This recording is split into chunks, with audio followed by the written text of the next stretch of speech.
আসসালামু আলাইকুম everyone, welcome to my new blog. আজকে আমি আছি ধান খেতে। এখন বাজে সকাল 11:30। অনেক সকালে উঠতে পারিনি কারণ আজকে অনেক ঠান্ডা ছিল সকালবেলা, তাই এই টাইমে এসেছি ধান খেতে একটু ঘোরার জন্য। অনেক সুন্দর সিনারি আমার পিছনে, ওখানে আমার কাজিনরা দাঁড়িয়ে আছে, ওরা ভিডিও করতেছে। তো এই যে আমার এই পাশে আর অনেক সুন্দর, ওই পাশে ধান ভাঙা হচ্ছে, ওইদিকে ধান ভাঙা হচ্ছে, ওটার ক্লিপ আপনাদের দেখাবো। তো আজকের ব্লগটি হচ্ছে পিকনিকের। আজকে আমাদের পিকনিক ডে, আমরা আজকে বাড়িতে পিকনিক করব সবাই। তো এখন আমার জ্যাঠা বাজারে গিয়েছে সব কিছু কেনার জন্য। তো এখন আমরা এই জন্য ধান খেতে আসছি একটু ক্লিপ নেওয়ার জন্য। আপনাদের সাথে তো এখানে আসা হয় নাই, এখানে দেখানোও হয় নাই, তাই তো আশা করি আজকের ব্লগটা আপনাদের ভালো লাগবে। তো চলুন দেখে আসি।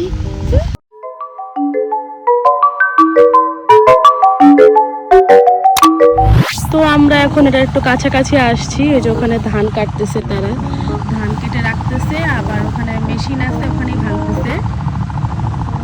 তো এখানে ধান কাটা দেখতে আসছিলাম আমরা। এগুলো এখনো পাকা হয় নাই, এগুলো কি পাকা ধান না? ধান তো পাকছে এখানে, এগুলো হয়তো বা কেটে ফেলবে, আর ওখানে ধানে পানি দিচ্ছে। এই দৃশ্যগুলো অনেক ভালো লাগে। ঢাকা শহরে থাকে তো এইসব দৃশ্য দেখা যায় না, এসব দেখার মতো কপাল হয় না, তাই আজকে এসব দৃশ্য দেখার জন্য আসলাম। এই যে ব্যাঙের ছাতা, শামুক, জায়গায় জায়গায় শামুক। পাড়া দিতে ভয় লাগতেছে অনেক, কারণ আমার এইসবে অনেক ভয় লাগে। এখন আমার ওই কাজিনটা ওখানে চলে গেছে, আমার সাথে আছে এখন শুধু মিথিলা, তাই না? এই তোমার জন্য ডিমের ছাতা, ব্যাঙের ছাতা নিয়ে আসছে। ডিমের ছাতা, এই যে আমার জন্য মিথিলা ব্যাঙের ছাতা নিয়ে আসছে। মাশরুম, এটা নর্মাল, অদ্ভুত দেখতে আসলেই। যাই হোক, নাও ধরো মাশরুম। তো চলো এখন আমরা যাচ্ছি। এই যেটা নতুন নতুন ধান, এখানে পানি দিচ্ছিল, হ্যাঁ পানি দেওয়া শেষ, এখন সেও যাচ্ছে আমরাও যাচ্ছি। এটা হইলো আঁকা বাঁকা পথ, এত পানি, এদিকে হাঁটতে কষ্ট হইতেছে, আর উনি লাফাইতেছে, লাফায় হাঁটতেছে। আপনাদের পুয়াটা ঘুরিয়ে দেখালাম। এই পুয়াটা হচ্ছে ধান ক্ষেত, যে আমাদের ধান ক্ষেত। তো আমরা এখানে হাঁস দেখতেছি, পুরো মিথিলার মতো হাঁস দৌড়াদৌড়ি করতেছে। পাশের বাসার তাদের পাতি হাঁস, তারা পালে। এই হচ্ছে আমাদের দাদু বাড়ির পথ, যেটা দিয়ে আমরা প্রথমে আসছিলাম, আর এটা হচ্ছে যে সোজাসুজি যাওয়ার পথ। এখানে আমাদের মিথিলা ব্লগ করতেছে, সেও চেষ্টা করতেছে ব্লগিং করার। তো এটা হচ্ছে পুকুর, বাহিরের পুকুর আমাদের। তো এখন আমরা বাসার দিকে যাচ্ছি, যে দেখবো যে জ্যাঠা বাজার আনছে কিনা। বাজার আনলে ওটাতে আবার কাটাকুটি অনেক কিছু আছে। হ্যাঁ, আজকে আমরা কি কি খাবো, আমাদের মেনু কি মিথিলা বলো তো? পোলাও, রোস্ট আর ডিম, হ্যাঁ, আর সালাদ আর 7 আপ। হ্যাঁ, তো এগুলো সব আমরা আজকে রান্না করব। আমি রান্না করব পোলাও, রোস্ট আর ডিমের কোরমা, আর চাচি রান্না করবে পোলাও। হ্যাঁ, ওখানে আমার চাচু দাঁড়িয়ে আছে, আর ওখানে আমার আব্বু আর আমার বড় ফুপ্পি দাঁড়িয়ে আছে, তারা সবাই দেখতেছে জমি মাপা। আর আমার চাচু ওখানে, প্রতিদিনই এই কাজ চলে। যাই হোক, আমরা এখন যাই, যে সব কিছু রেডি করি।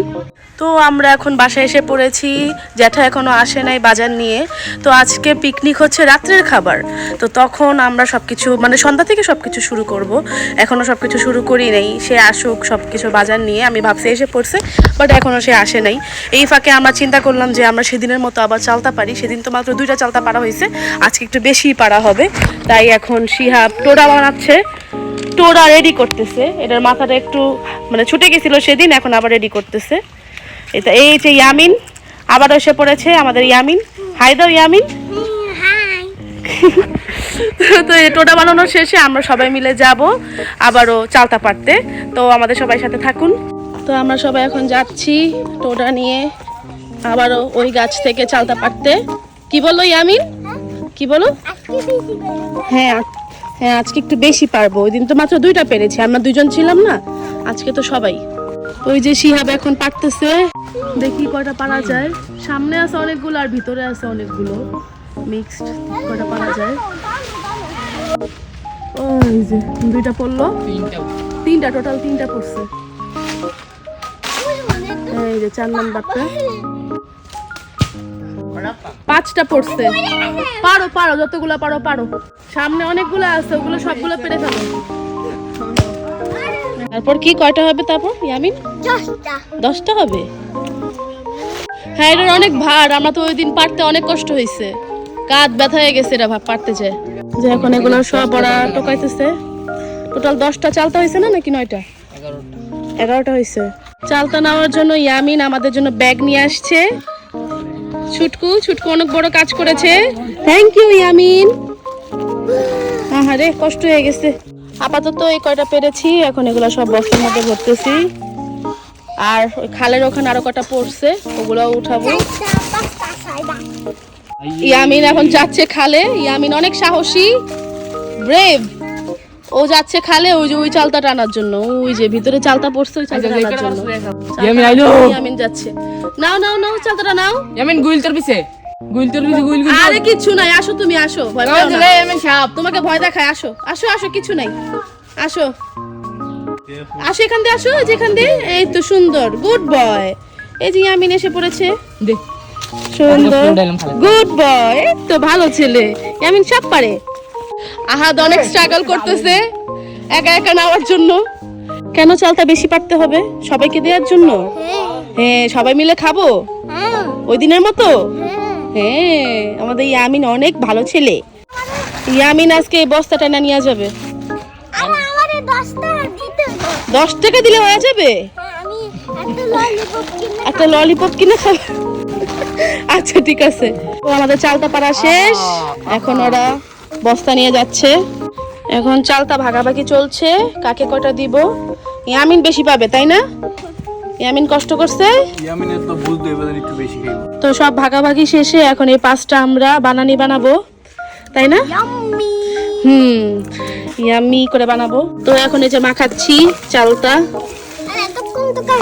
হ্যাঁ তখন কাটছি। হ্যাঁ, এই যে ইয়ামিন চামচ নিয়ে বসে আছে, চালতা মাখা খাবে দেখে। আমরা এখন বানানি খাচ্ছি। ইয়ামিন খাও। হ্যাঁ কেন? মজা মজা হয়েছে। তো বানানি খাওয়া শেষে এখন আমি ফ্রেশ হয়ে নিছি, গোসল করে ফেলছি পুকুর থেকে। তো গোসল করা শেষে এখন আমাদের বাজার, হ্যাঁ ঠান্ডা লাগছে, অনেক ঠান্ডা লাগছে মিথিলা বলতেছে।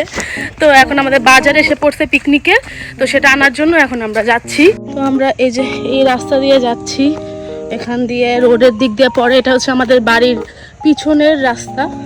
ওখানে অটো দাঁড়িয়ে আছে, অটোতে বাজার নিয়ে আসছে আমার জ্যাঠা। তো সেটা আমরা সবাই, আমি, নিপা, মিথিলা, আব্বু সবাই আনতে যাচ্ছি। সবাই বাজার নিয়ে যাইতেছে। ও হাতেও বাজার। মিথিলা খুশি, ভারী, অনেক ভারী। নিয়ে যায় এগুলো, এখন যায় সবকিছু রেডি করব। তো এই যে আমাদের বাজার, এখানে মোটামুটি বাজার আছে, আরো আসতেছে। ওগুলো চাচি নিয়ে আসতেছে। এখন আমরা এগুলো সবকিছু কাটবো, কাইটা সবকিছু রেডি করব। তো আমরা মুরগিটা ধুয়ে কেটে একদম সব রেডি করে ফেলছি। এখানে আমার ভাবি আর নিপা মিলে পেঁয়াজ কাটতেছে। অবশেষে নুপুর এসে পড়ছে আজকে পিকনিকের জন্য। এখন আমরা টক দই বানাইতেছি। মিথিলা এখন লেবু কাটতেছে, লেবু কাইটা তারপর এটাতে দিয়ে দিব। খুশি। তো আমাদের সাথে জয়েন করছে আহাদ। আহাদও এখন সবকিছু করবে। মিথিলার আহাদ মামা। এখন ডিম সিদ্ধর জন্য, আমি ডিমের কোরমার জন্য ডিম সিদ্ধ করব। ইয়ামিন তুমি এখানে কাজ করবা না? এটাতে হেল্প করবা না আজকে? এখন আমরা চুলা জ্বালাইতেছি। এই যে আমাদের মাটির চুলা। হ্যাঁ এখন জ্বালাবো। হ্যাঁ জ্বালাবো, জ্বালায় এখন পেঁয়াজ বেরেস্তা করব। আমি দিয়ে দিব পেঁয়াজ। এখন এটা অফ করে দিছি, কারণ একসাথে দুইটার কাজ করতে হবে। একটাতে ডিম সিদ্ধ দিছি, আর একটাতে পেঁয়াজ বেরেস্তার জন্য দিয়েছি। এই জায়গায় বাদাম বাটা হবে আর আদা রসুন বাটা হবে, যেখানে পেঁয়াজ বেরেস্তা চলছে। এখন আমরা চিকেনটাকে মেরিনেট করব। 3 চামচ ঘি দিব এট ফার্স্ট। হ্যাঁ পুরাটা দিব, রসুন বাটা সবকিছু পুরাটা। এখন দিচ্ছে লেবুর রস, স্টিম সল্ট দিতেছি। তো রোস্টের মশলা দেওয়া শেষ। এখন দিব হচ্ছে জিরার গুঁড়া, না জিরার গুঁড়া দাও। এখন দিতেছে ধনিয়ার গুঁড়া। এখন দিচ্ছি আমরা 4 চামচ মরিচের গুঁড়া। এবার দিচ্ছি 2 চামচ চিনি। ইয়ামিন আবার গুনতেছে কোনটা কয় চামচ। এখন মাখাবে। এখন দিচ্ছি টক দই। টক দই দিয়ে এখন ভালো মতো মিক্স করে নিব। মিক্স করার পরে আধা ঘন্টার মতো এটা রেস্টে দিব, যাতে মশলাগুলো ভালো মতো ঢুকে। জীবনে প্রথম আমি লাকড়ি চুলায় রান্না করতেছি, আমার এক্সপিরিয়েন্সটা সেই। মজাই লাগতেছে, ঠান্ডার মধ্যে গরম লাগতেছে, কিন্তু গরমের সময় মজা লাগবে না আর। তো এখন ডিম সিদ্ধ হয়ে গেছে, কিছুক্ষণ পর ডিমটা ঠান্ডা হলে আমাদের আহাত ডিমটা ছিলে দিবে। এভাবে রাখলে ডিমগুলো তাড়াতাড়ি ঠান্ডা হয়ে যাবে। এখন আমরা সবাই মিলে ডিম ছুলতেছি। তো আমরা ভিতরের চুলার থেকে শিফট হয়ে এখন বাইরে চুলা, আমার দাদি আর আমার ফুপি সবাই আনছে, আব্বু আছে এখানে, আম্মু আছে, একসাথে এখন বাইরে রান্না করবো। যে রোস্ট থাকতেছে, এখন যে রোস্ট ভাজাগুলোকে উল্টায় দিছি, এখন ওই পাশটা ভাজা হইতেছে। সব ডিম ও ছিলা শেষ আমাদের। রোস্ট ভাজা কালারটা অনেক সুন্দর আসতেছে। এবার রোস্টের জন্য লাকড়ি ঠিক করতেছি। এখন দিচ্ছি পেঁয়াজ, এখন দিচ্ছি হচ্ছে পেঁয়াজ বাটা। আমার সাথে আমার ফুপি আমাকে হেল্প করছে। সব মশলা দেওয়া শেষ, এখন ভালো মতো এটা কষাচ্ছি। কষানোর শেষে পানি দিয়ে আবার কষাবো। অলরেডি সন্ধ্যা হয়ে গেছে। এই যে আরেকজন আসছে, লাড়কি নিয়ে আসছে। এখন অল্প একটু টক দই দিয়ে দিব। এটা হচ্ছে লাকড়ি চুলার কামাল। মাংসটা অলমোস্ট হয়ে গেছে, এখন একটু ঝোলগুলা টানা বাকি। আজকে আমাদের এই রান্নাতে সবচেয়ে বিশেষ ভূমিকা পালন করে আমার ফুপি। এখন এটার উপরে একটু বেরেস্তা দিয়ে দিতেছি। এখন আমরা ডিম দিয়ে দিচ্ছি। কালারটা অনেক সুন্দর হয়েছে ডিমের। ডিম হয়ে গেছে, এখন এটাতে আমি একটু বেরেস্তা দিব সুন্দর করে। এখানে এই যে ঝোলটা আছে ডিমের, ওটাতে মুড়ি দিয়ে মাখাচ্ছে। হালকা একটু লেবু রস দেই।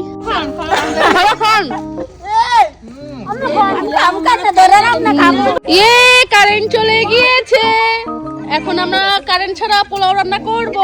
তো আমাদের সাথে ইফাত এসে পড়ছে, এতদিন ছিল না, সে পিকনিকে এসে পড়েছে। জোর লাগা কে হাই ঈশা, জোর লাগা কে হাই ঈশা। হ্যাঁ, আমাদের ফুপু শক্তিশালী, আজকে নাচছে। কাটা খুন্তির বাড়ি খাইলে ব্লগের মানুষ সোজা হয়ে যাবে। আরো চাইতে মোবাইল তাও তো ভালো হইছে। আরে নাই দেখুন, এই যে আমাদের পোলাও রান্নাও শেষ। এখন আমরা ঘরের ভিতরে নিয়ে যাচ্ছি সব খাবার। এই যে পোলাও, রোস্ট, ডিম সবকিছু আমরা নিয়ে আসছি বাসায়। তো আমাদের এখানে কাজ শেষ, কারেন্ট আসলে তারপর আমরা খাওয়া দাওয়া করব। আমরা এখন সবাই এসেছি কবরস্থানের সামনে। মিথিলার অনেক শখ ভূতের সাথে দেখা করার, অনেক শখ ভূতের সাথে দেখা করার। আমরা এখন ঘাটলায় বসে আছি, বাহিরের ঘাটলায়। অনেক এনে আসছি। হ্যাঁ, কবরস্থানে যাই নাই। তো যাও, ওই যে একটু সামনে কবরস্থান, যাও ঘুরে আসো। আমরা দৌড়াদৌড়ি করে এসে পড়েছি। কেলান্ত। হ্যাঁ, তো আমরা খাবার নিয়ে নিছি, এখন আমরা সবাই মিলে খাবো। ওখানে ওই ঘরে সবাই খাচ্ছে। হ্যাঁ হ্যাঁ, খাও, তুমি খাও। কেমন হয়েছে? তো আশা করি আজকে ব্লগটি আপনাদের কাছে খুবই ভালো লাগবে। বেশি ভালো লেগে থাকলে আমাকে অবশ্যই সাবস্ক্রাইব করবেন, লাইক করবেন, কমেন্ট করবেন এবং ফ্রেন্ডসদের সাথে শেয়ার করবেন। আবার নতুন ব্লগ পেতে চাইলে আমার জন্য একটু ওয়েট করবেন। আবার কোথাও গেলে আমি আপনাদেরকে অবশ্যই ব্লগ দিব। তো আল্লাহ হাফেজ, বাই।